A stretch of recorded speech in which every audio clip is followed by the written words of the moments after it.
Pulley use in a belt conveyor system. आपसे कहेगा कि एक बेल्ट कन्वेयर सिस्टम में कितने टाइप का पुली को यूज किया जाता है, ये आप बताइए। तो देखिए, अगर आप बेल्ट कन्वेयर सिस्टम में मेंटेनेंस किए हो, उसका ऑपरेशन किए हो, तो आप बता दोगे। देखिए, ये एक पिक्चर मैं आपको दिखा रहा हूँ। इस पिक्चर में देखिए, ये एक बेल्ट कन्वेयर सिस्टम को दिखाया है।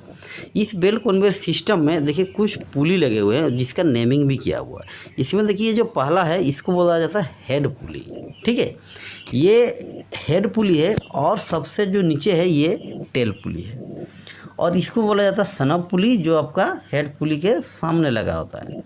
और ये दो बेंड पुली है, ये दो बेंड पुली बीच में लगा रहता है, और नीचे में एक टेकअप पुली है, ये टेकअप पुली का है, ठीक है। तो ये मेनली अगर देखा जाए तो 5 टाइप का पुली हम लोग यूज करते हैं किसी भी बेल्ट कन्वेयर सिस्टम में, ये आप बताइएगा।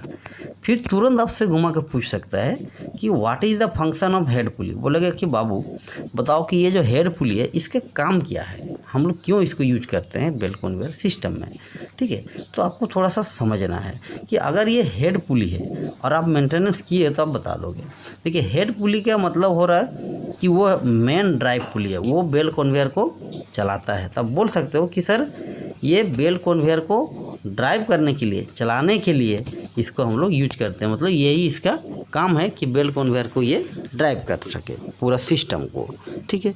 फिर बोलेगा अच्छा बताओ टेल पुली के क्या काम है, मतलब what is the function of tail pulley. बोलेगा टेल पुली के काम क्या बताओ। तो देखो, टेल पुली का जो मेन काम है वो क्या करता है कि बेल्ट को, मतलब कन्वेयर सिस्टम में जो कन्वेयर बेल्ट लगा रहता है वो रिटर्न हेड पुली की ओर भेजता है। मतलब हेड पुली या टेल पुली में बेल्ट का लूपिंग सिस्टम बनता है, ताकि क्या है कि हेड पुली बेल्ट कन्वेयर सिस्टम को बढ़िया से रन कर सके। तो टेल पुली का मेन काम है कि बेल्ट को रिटर्न करना है। फिर बोलेगा अच्छा ठीक है बताओ कि सनब पुली के क्या काम है, मतलब what is the function of snub pulley. मतलब अलग अलग पुली के बारे में आपसे वो पूछ सकता है। तो बताइएगा कि सर जो सनब पुली है ये क्या करता है कि जो रेप एंगल होता है, रेप एंगल मीन्स बेल्ट का और हेड पुली के बीच जो एंगल है, मतलब बेल्ट कितना एंगल में हेड पुली को पकड़ रहा है उसको वो बढ़ाता है, ताकि बढ़िया से वहाँ पे ग्रिप बन सके, ट्रैक्शन हो सके, ठीक है। देखिए, बहुत सारा दोस्त को हो सकता है कि रेप एंगल के बारे में पता नहीं। तो देखिए, ये पिक्चर जो आपको दिख रहा है इसी को बोला जाता है रेप एंगल। रेप एंगल मतलब कि हेड पुली और बेल्ट कितना एंगल पे, मतलब हेड पुली पे बेल्ट आपका कितना एंगल तक चढ़ा हुआ रहेगा, उसी को बोला जाता है रेप एंगल। जितना ज़्यादा चढ़ा हुआ रहेगा उतना ज़्यादा ग्रिप बनेगा, जितना कम होगा उतना ज़्यादा स्लिप होने का चांस रहेगा। तो सनब पुली का काम है कि रेप एंगल को बढ़ाना है ताकि वहाँ पे बढ़िया से ग्रिप बन सके और बेल्ट स्लिप ना हो, ठीक है। फिर बोलेगा अच्छा ठीक है बेंड पुली के क्या काम है बताओ, मतलब what is the function of bend pulley. तो देखिए, ये जो बेंड पुली आपको दिख रहा है पिक्चर में, अब सीधा सीधा बोल दीजिए कि सर बेंड पुली का जो काम है वो क्या है, बेल्ट का डायरेक्शन को चेंज करना।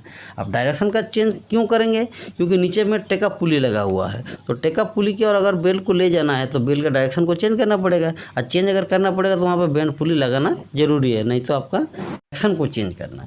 अब डायरेक्शन का चेंज क्यों करेंगे, क्योंकि नीचे में टेकअप पुली लगा हुआ है। तो टेकअप पुली की और अगर बेल्ट को ले जाना है तो बेल्ट का डायरेक्शन को चेंज करना पड़ेगा, और चेंज अगर करना पड़ेगा तो वहाँ पे बेंड पुली लगाना जरूरी है, नहीं तो आपका बेल्ट का डायरेक्शन चेंज नहीं होगा। तो बेंड पुली का मेन काम क्या हो गया कि बेल्ट का डायरेक्शन को चेंज करना, ठीक है।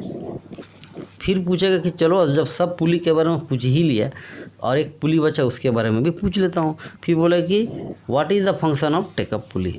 टेकअप पुली के क्या काम है ये बताइए। तो देखिए, यहाँ पे बहुत सारा दोस्त कंफ्यूज हो जाता है, ठीक है, गलत गलत आंसर देने लगता है। सीधा बोले कि सर टेकअप पुली का काम है बेल्ट को टेंशन देना, ठीक है। लेकिन दोस्तों, बेल्ट को टेंशन देना सही बात है, लेकिन वो टेंशन देना नहीं बोल सकते हैं कि टेकअप पुली का जो काम है वो बेल्ट का टेंशन को मेंटेन करके रखना। मीन्स बेल्ट का टेंशन अगर मेंटेन नहीं रहेगा, देखिए बेल्ट का टेंशन देना और मेंटेन रखना दोनों में बहुत फ़र्क है। टेंशन देना मतलब कि आप उसको एक बार टेंशन दे दिए, ठीक है, लेकिन हो सकता है कि आप टेंशन आगे मेंटेन नहीं कर पाए, तो बेल्ट का जो रनिंग है, मूवमेंट है, वो गड़बड़ हो जाएगा, सही से वो रन नहीं करेगा। लेकिन उसको अगर आप मेंटेन करके रख रहे हो तो बेल्ट क्या होगा कि सही से वो रन करेगा, मूवमेंट करेगा, मटेरियल को कन्वे करेगा। तो टेकअप पुली का काम है कि बेल्ट का टेंशन को मेंटेन करना, नॉट ओनली उसको देना। ठीक है। फिर आपसे पूछ सकता है कि what are the purpose of pulley lagging. बोलेगा पुली में जो लेगिंग लगा रहता है, चाहे कोई भी टाइप का पुली हो, रबड़ का लेगिंग रहता है, उसका क्या पर्पस है, हम लोग क्यों लगाते हैं, उसका क्या उद्देश्य है भाई लगाने का। अगर नहीं लगाएंगे तो क्या होगा, लगाएंगे तो क्या होगा। तो देखिए, बेल्ट में जो भी लेगिंग होता है ना, वो क्या करता है कि फ्रिक्शन को बढ़ाता है। कहाँ पे, पुली और बेल्ट के बीच में। ठीक है। जो कन्वेयर बेल्ट रहता है और जो पुली रहता है, उन दोनों के बीच में वो फ्रिक्शन डेवलप करता है, फ्रिक्शन को वो बढ़ाता है, ताकि जो स्लिप होने का चांसेस रहेगा वो कम हो जाएगा, और जो ग्रिपिंग बनेगा बेल्ट और पुली के बीच वो बढ़िया रहेगा, ताकि बेल्ट आपका साइड नहीं होगा, ट्रैक नहीं होगा, मतलब लेफ़्ट राइट ट्रैक नहीं होगा। ठीक है। वो ट्रैक्शन को इम्प्रूव करने के लिए ही हम लोग वहाँ पे पुली में लेगिंग करते हैं। ठीक है। फिर तुरंत पूछ देगा तो क्या मतलब इतना ज़रूरी है पुली में लेगिंग करना, हाँ। बोल देगा कि what are the pulley lagging so important. बोलेगा कि पुली में जो लेगिंग हम यूज कर रहे हैं वो इतना ही इम्पोर्टेंट क्यों है, ऐसा भी पूछ सकता है। पहले बोलोगे पर्पस क्या है, फिर बोलोगे इतना इम्पोर्टेंट क्या है भाई, ये बताइए। तो देखिए, आप उसको फिर बढ़िया से समझाइए कि सर देखिए, पुली में जो हम लेगिंग कर रहे हैं वो क्या है कि बेल्ट को डैमेज होने से बचा रहा है। क्योंकि अगर बेल्ट ट्रैक होगा, लेफ्ट राइट अगर ट्रैक होगा, तो बेल्ट कहीं भी जाकर फंस सकता है, कहीं भी टच हो सकता है, जिससे वो डैमेज हो सकता है, उसको बचाता है। दूसरा चीज़ आप बोल सकते हो कि बेल्ट का जो लाइफ है, या बेल्ट कन्वेयर में जितने भी कंपोनेंट्स लगे रहते हैं, रोलर्स हो गए, बहुत सारे कंपोनेंट्स हैं, उसका लाइफ को भी ये बढ़ाता है। ठीक है। अगर बेल्ट ट्रैकिंग होगा तो उसका कंपोनेंट भी डैमेज होगा और बेल्ट भी वो डैमेज करेगा। और एक चीज़ क्या है कि बेल्ट का जो इफ़िशियंसी है कन्वेयर सिस्टम में, उसको वो इम्प्रूव करता है। या आप बोल सकते हो कि कन्वेयर सिस्टम का एफिशिएंसी बना रहता है, बढ़िया रहता है, वो हमेशा इम्प्रूव रहता है, वो कम नहीं होता है।